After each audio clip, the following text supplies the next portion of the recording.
upon my cue, you can go ahead. Yes. In context of the pitch that you were playing on, how did you really perform on the bowlers, especially fast bowlers? Very good. Considering the fact that the wicket was really good to bat on, very good toss to win as well for us, getting big runs on the board. But first inning took a bit of patience for us to get wickets. First inning I thought Umesh and Bhuvi and Ishant, all three were brilliant, but I think Umesh stood out. Second inning again, all three bowled really well, but Ishant stood out. So I said in the post-match, the quality of our spinners allows our fast bowlers to come in and attack. Because of the way the spinners bowl and contain runs, we can really attack with the fast bowlers as soon as it starts reverse swinging. And I thought Ishant's spell today was really good. Bowled with pace. You had to put in effort to take wickets at that stage, and he took both set batsmen out, and I think that was really good for him. Sir? Yes. You. Yeah. Chetan from Sports Illustrated. Virat, just a continuation from that question. We've seen in this home season, New Zealand, England now, this also, the pitches haven't been really spin-friendly, they've been good pitches. The performance of the pacers, Kolkata, Chennai, Mumbai, everywhere the pacers have really done well, and you have a consistent bunch of pacers to choose from. How exciting is it for you, we're just looking ahead, but how exciting is it for you over the next 2-3 years, overseas tours, to have this bunch of pacers to choose from? As skipper, how exciting is that thought? It's always a good thing to have good fast bowlers on the team, especially in Test cricket. If you can have 3-4 seamers in your squad who are attacking bowlers and then can pick you wickets at any stage during the day, I think it's a bonus for any side. And as you said, when we start going away from home, it's going to help us big time. The more the guys understand how to pick up wickets and how to set batsmen up, it's going to be really good for us when we go away from home, because sides will know that these are not easy runs for the taking. They'll have to work hard for their runs because of the way our fast bowlers are bowling. So I think that just gives us more strength as a team, having fast bowlers in rhythm and in confidence. And that's something we always believe in doing in the team, giving our bowlers more importance and telling them they are the match winners, which in true sense, if you see, they are. I mean, as I said before, you can score as many runs as you want, but if you don't pick up the wickets, you don't win a test match. And that's why I call them match winners in the test format any day. Yes. You constantly pushing the boundaries and raising the benchmark. Do you think that's sort of rubbing onto this team, 19 matches undefeated, to push them to a much higher level? I don't think it's because of me. I mean, everyone at the international level wants to do well. It's as simple as that. And we are playing as a team. I think that's been the difference in this team. If you see, you can say probably 2016, I've scored a lot of runs, but before that 2015 as well, we won test matches where I didn't score many runs, but the other guys were stepping up and scoring runs. So, their confidence was rubbing off on me. That's how you play as a team. And they pulled the team through in situations when other people didn't score runs. Say Ajinkya's 2 tons in Delhi, his second inning 100 in Sri Lanka. So there have been quite a few instances where all the team members have stepped up at some stage or the other, and that's why we stand where we are. That having that streak is not because of 1 or 2 or 3 people. It's combined effort of all the guys. He just mentioned the fast bowlers. If you see the last series, the contribution of the fast bowlers I thought stood out because the focus was on the spinners so much, but the way they bowled, I think, was the difference between the two sides, to be really honest. And these are the things that go unnoticed. Guys who have man of the match performances or man of the series performances are usually in focus, but we tend to focus on the guys who don't have those performances, but in context of the game, they get 2 set batsmen out, and then the whole game opens up for the guy who becomes man of the match. So we focus on those things, we give credit to those guys, and I think that's been the plus point for our team, where everyone has contributed in the past few series that we played. Yes, sir. I want to ask you to talk about the bowlers that from time we were playing international cricket, like Zahir Khan was a big exponent of reverse swing. But did you find a phase where you had 3 bowlers who were quoted reverse swing bowlers, as we saw in this match, who was getting the reverse, Ishant bowled some unplayable, and Umesh, everyone said Shakib said best spell. So did you find in your career throughout this span, 7 years of international cricket, 7-8 years, that three consistent pace bowlers, but all reversing. Um, Shami also. Yeah, see, Shami, Umesh, and Ishant, we all know that they've done it with the old ball a lot of times. But I think the way Bhuvi has bowled in the last few games that he's played with the old ball, all because of his fitness levels having increased and having more strength in the body, he's able to put more pace behind the ball, which is key for reverse swing.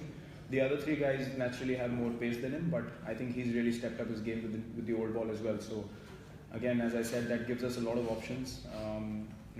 You wouldn't hesitate playing Bhuvi on any sort of wicket if he keeps bowling like that, with the reverse swinging ball as well. And credit to him, he's working on that aspect of his bowling as well. And the other three guys obviously have been outstanding with the old ball.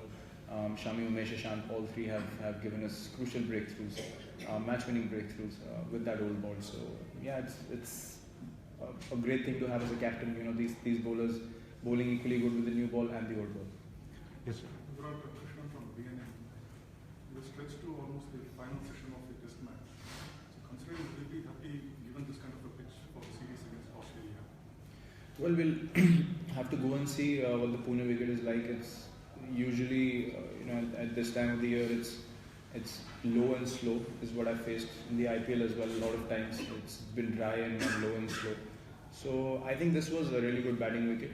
Didn't offer anything to the bowlers, honestly, in the first couple of innings of the test match. We'll have to wait and see what the Pune wicket is like.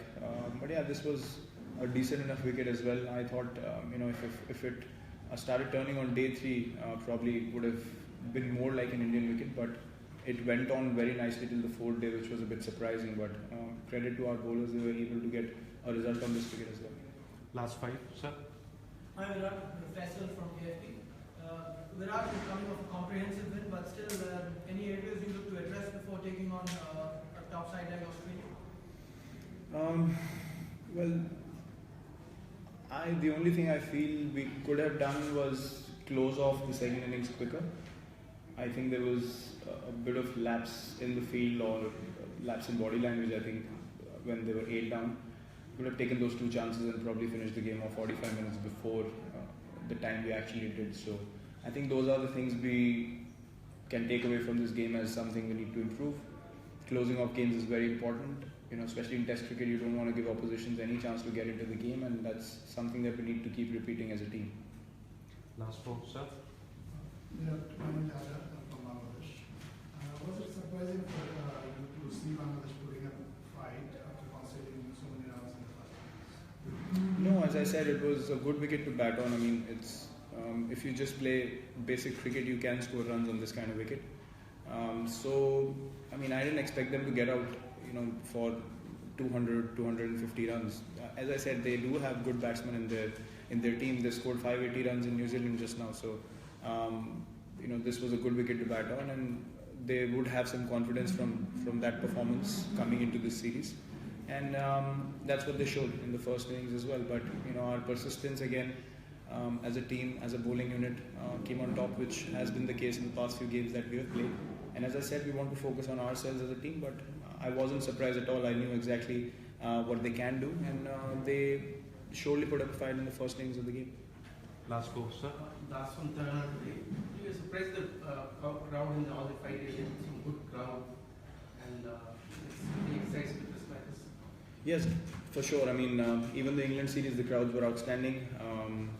This was a weekend test match, you can call it. So 2 days we expected a lot of people to come in, but for a Monday today, I think the crowd was outstanding again. I think the school kids really create that great atmosphere in the stadium. They're relentless, so much energy, backing the team throughout, and that always helps the team to play exciting cricket, push themselves in difficult situations. And it's always good to have your home crowd behind you, a lot of people coming in to watch the games. But what also matters is the kind of cricket you play. If you're looking to win games from any situation, then the crowd also knows that something is going to happen at some stage, and they're always excited for it. So I think it's a give and take, and the crowd was outstanding this game as well. Last 2, sir. Thank you from Archel Canada. Virat, can you elaborate on your pattern? 200 runs. Can you elaborate on it? It was unexpected. I mean, see, the idea was having won the toss, and we play 5 batters with Saha, so that comprises of 6 So you obviously have to take extra responsibility. As I said, this wicket was really good to bat on. Honestly, I didn't expect myself to get 200 and 240 balls. I usually take more time than that. But the wicket allowed me to play my shots, and I backed myself as well. I played percentage cricket.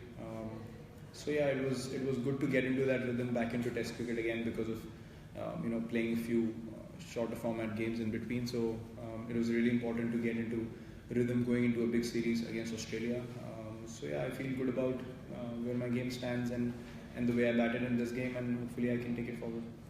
Last one, sir. Previously, you talked about learning from the home seasons. Patience is one of the things that you said you learned as a team. And as your captain, you said communication was one of your prime things. But on the field, how do you think you've improved as a captain? What are the areas that you think that you satisfied you that okay, was I've done this? Sometimes I stand in the field and I think when the wicket is not falling, that you literally cannot do anything as a captain. You just have to accept the way the game is going, probably look to be more consistent with the ball and the fields that you set. Honestly, it's the players that make you the captain that you become, to be very honest. I mean, anyone knows how to set fields in the ground. It's just that, you have to make sure that you have the responsibility of keeping the energy of the team up. And I look to push myself, throw myself around. So, guys know that we have to keep pushing for a wicket at all stages, especially the fielders within the ring. Bowlers know exactly what they want to do, but they need that support from the fielders as well. And I have to, push myself first for the guys to show that kind of energy as well. So that's something that I always look to do as a captain. I think I've been able to maintain that. Is something that I will say is a takeaway from the games that I've been captain so far. But a lot of times you feel like there's only so much you can do as a captain, and I've come to terms with that. So that's really helping me a lot. So that is, so in during those phases, were you patient before and now you learn to be more patient before now, sir? Yeah, see, before I would still be a bit more relentless with fields. Now I understand immediately when a pair is trying to get runs away, I immediately go for in-out fields. There's no point giving them 4 or 5 extra boundaries and letting the game flow away. They might as well score 25 runs in singles and take 15 overs to do that rather than 5 overs. So that creates a bit more pressure, and then you know that if you're conceding singles, you're bowling good balls, and then if one ball does something, you're back into the game again. So that's something that I have learned over the past few games, and hopefully take it forward. Thank you very much.